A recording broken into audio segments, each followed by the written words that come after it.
හිතාගන්න පුළුවන්ද සුකෝපභෝගීත්වයේ ඉහළින්ම වැජබුණු දිදුලන රාජධානියක් එකපාරටම ලේවක විප්ලවයකට ඇදවැටෙන්නේ කොහොමද කියලා? හොඳයි. ප්‍රංච විප්ලවයේ ඒ තීරණාත්මක කතාව අපි දැන් විග්‍රහ කරමු. ඉතින් මුළු රටකම මිනිස්සුන්ට බඩගිනි වෙලා ඉවසීමේ සීමාව පැන්නම ඇත්තටම මොකද වෙන්නේ? ඔන්න ඔය ප්‍රශ්නේ තමයි ෆ්‍රාන්ස් විප්ලවයේ හරියටම හදවතේ තියෙන්නේ. ඒක අපිව ගෙනියන්නේ අසීමිත පීඩනයකින් පස්සේ පුපුරා ගිය සමාජයක කතාවට. හරි. මේ කතාව හරියටම තේරුම් ගන්න නම් අපි පොඩ්ඩක් අතීතයට යන්න ඕන. ඒ කියන්නේ 18 වෙනි සියවසේ ෆ්‍රාන්සියට. එක පැත්තකින් දිලිසෙන සුකෝපභෝගීත්වය, අනිත් පැත්තෙන් දරා ගන්න බැරි දුක්ඛිතකම. මේ දෙකම එකට පැවතුණු හරිම පරස්පර විරෝධී ලෝකයකට. මෙන්න බලන්න වර්සෙල්ස් මාලිගාව. ඒකේ තියෙන අසීමිත සුඛෝපභෝගීත්වය. රජපෞලයි රදලෙයුයි මේ වගේ රත්තරන් කූඩුවක ජීවත් වෙද්දී ඒකට ටිකක් එහායින් පැරිසියේ වීදිවල සාමාන්‍ය මිනිස්සු වේලක් කන්න දෙයක් නැතුව දුක් විඳා. මෙන්න මේක තමයි ඒ විසන්ධි වුණු යථාර්ථය. රාජ්‍යය යනු මමයි. හිතන්න මේ වචන ටිකෙන් කියවෙන බලය. ඒ කියන්නේ නීතියත්යා, නීතිය ක්‍රියාත්මක කරන කෙනත්යා, දඬුවම් දෙන කෙනත්යා. සම්පූර්ණ බලය එකම කෙනෙක් අතේ. අභියෝග කරන්න කිසිම කෙනෙක් නැහැ. හොඳයි.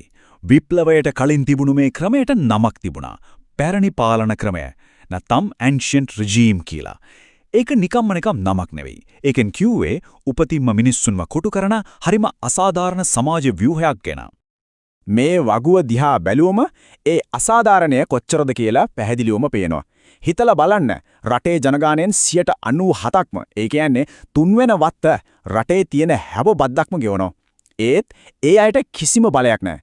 අනික් පැත්තෙන් පොඩි කට්ටියක් පූජකවරුයි රදලෙයොයි කිසිම බරක් නැතුව හැම වරප්‍රසාදයක්ම භුක්ති විඳිනවා. ඉතින් මේ වගේ දෙයක් කොච්චර කල් පවත්වාගෙන යන්න පුළුවන්ද? හරි. අර අසාධාරණ සමාජ ක්‍රම එක පැත්තකින් තියෙද්දි ඒ මදිවට මිනිස්සුන්ගේ කරපිටට දරා ගන්න බැරි ආර්ථික පීඩනයකුත් එකතු වුණා. අන්න ඒක තමයි විප්ලවයේ ගිනි පුපුරට පෙට්‍රල් දැම්මා වගේ උනේ. ඉතින් ඇයි මේ රාජ්‍ය භාණ්ඩාගාරයේ හිස්සුනේ? හේතු දෙකක් තිබුණා.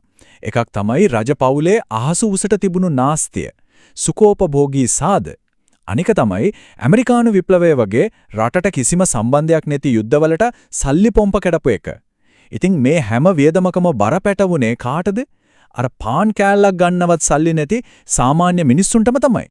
60%ක්. ඒ කියන්නේ මොකද්ද?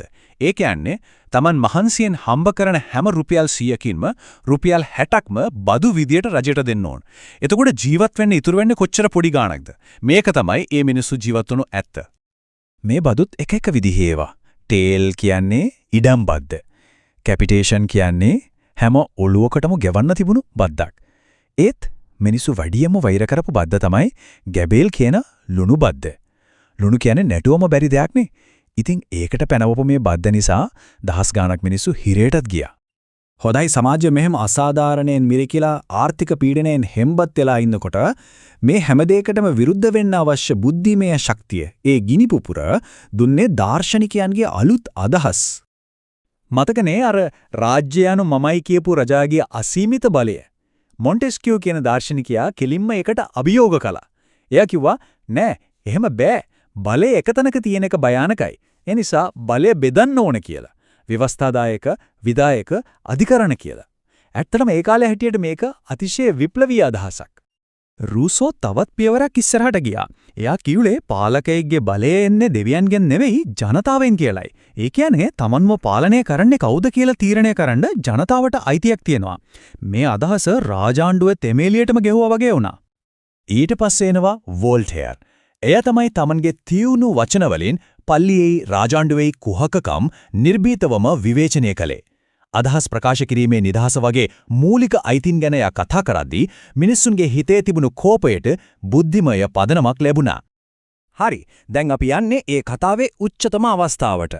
1489 ගිම්හානයට. ඒ කියන්නේ මෙච්චර කල් හිතේ තිබුණු කෝපය ක්‍රියාවක් බවට පත්වුණු ඒ පුපුරන සුළු මොහොතට. 1789 දී සිදුවීම් ටික සිදුවුනේ හරිම වේගෙන්.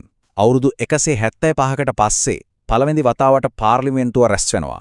එතවින් තුන්වන වත්තේ නියෝජිතයන්ව එළියට දානවා. ඒත් එයාලා අතාරෙන්නේ නැහැ. එයාලා ටෙනිස් පිටියකට ගිහින් දිවුරුම් දෙනවා ප්‍රාන්සියට අලුත් ව්‍යවස්ථාවක් හදනකම් අපි විසිර යන්නේ නැහැ කියලා. ඒක තමයි රජුගේ බලයට විරුද්ධව නැගී සිටි පළවෙනි විවෘත ක්‍රියාව. බැස්ටීලියට පහර දීම කියන්නේ නිකම්ම බන්ධනාගාරයකට පහර දීමක් නෙවෙයි. බැස්ටීලිය කියන්නේ රජුගේ පීඩනයේ සංකේතය. ඒක බිඳ වැටුණා කියන්නේ රජුගේ අධිකාරිය බිඳ වැටුණා කියන එකයි. ඒ මොහොතේ ඉඳන් විප්ලවවාදීන්ටවත් රජපෞලටවත් ආපහු හැරෙන්න පාරක් තිබුණේ නැහැ. මේ විප්ලවය වෙනස් කළේ ප්‍රාංශීය සිතියම විතරක්ම නෙවෙයි. ඒක මුළු ලෝකයේම අනාගතය වෙනස් කරා. අපි දැන් බලමු කොහොමද නිදහස, සමානාත්මකතාවය, සහෝදරත්වය කියන අදහස් මුළු ලෝකය පුරාම පැතිරලා ගියේ කියලා. මෙන්න මේක තමයි විප්ලවයේ තිබුණු වටිනාම ප්‍රතිඵලයක්. මිනිසාගේ සහ පුරවැසියාගේ අයිතිවාසිකම් පිළිබඳ ප්‍රකාශනය. නවීන මානව හිමිකම් සංකල්පවල අඩිතාලම වැටෙන්නේ මෙතනින්. මොකද මේකින් කිව්වේ අයිතිවාසිකම් කියන්නේ රජවරු දෙන ත්‍යාගයක් නෙවෙයි. ඒක හැම මිනිස්සෙකුටම උපතින්ම හිමි වෙන දෙයක් කියලා. නිදහස, සමානාත්මකතාවය, සහෝදරත්වය. මේ වචන තුන ප්‍රංස් විප්ලවයේ සටන් පාඨය වුණා විතරක් නෙවෙයි. ඒක ලෝකයේ පුරාම අනාගතයේදී නිදහස සහ යුක්තිය වෙනුවෙන් කරන හැම අරගලයකටම ලොකු ආශාදයක් වුණා. ඉතින් අවසාන වශයෙන් අපි මේ ප්‍රශ්නය ගැන ටිකක් හිතමු. අද අපි කතා කරන අයිතිවාසිකම්, අපි ඉල්ලා සිටින යුක්තිය. මේ හැම දෙයකටම මීට අවුරුදු 200කටත් එහා අතීතයේදී පැරිසියේ වීදිවල මිනිස්සුන්ගේ ලේවලින් පෝෂණය වුණු ඒ අදහස්වල දෝංකාරය තවමත් ඇහෙනව නේද?